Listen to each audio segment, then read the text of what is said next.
From the New York Post, thousands of migrants in New York quietly collecting welfare through Hochul rule change.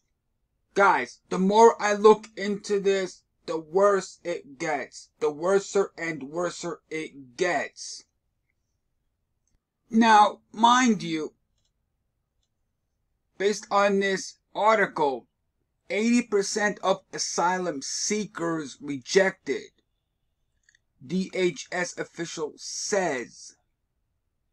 So 80% of the migrants don't even qualify as asylum seekers. Go figure. Check this out, my friends. Like I said, it's getting worse and worse.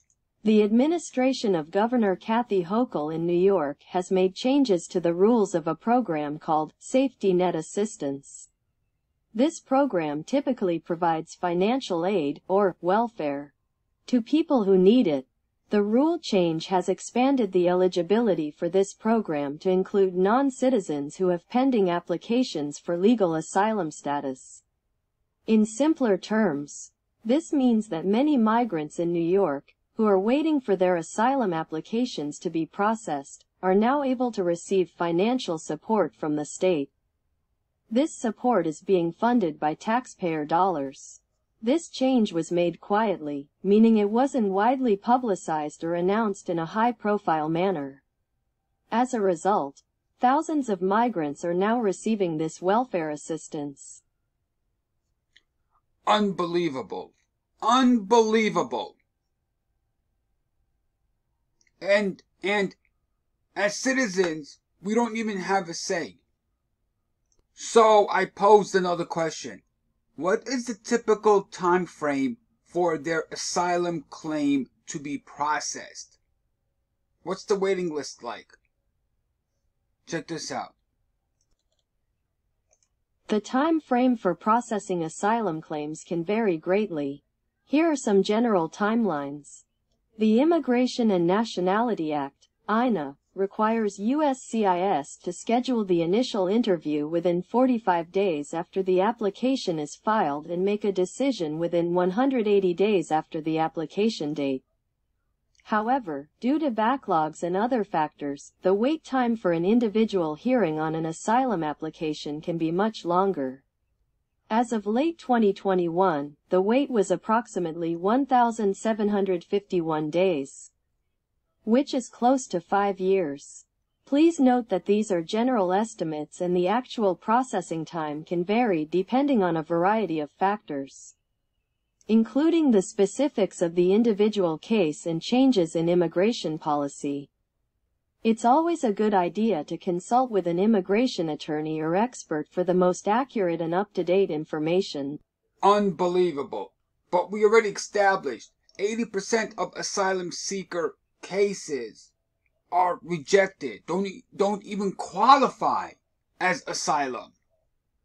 In order to qualify for asylum, you have to meet very, very specific criteria, which many of them don't meet.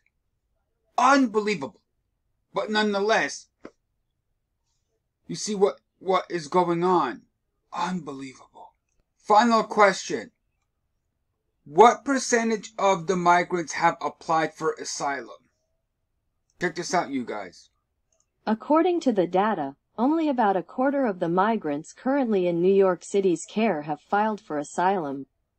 However, this data might not include those who have applied for asylum through nonprofits or on their own.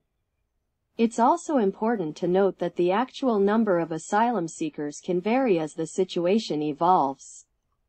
But again, we just established, according to the DHS, 80% of all claims are rejected because they don't meet the criteria for asylum. 80%, that leaves 20% is eligible.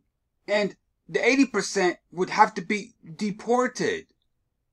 So you deport 80% and you leave the 20%, which have legitimate claims.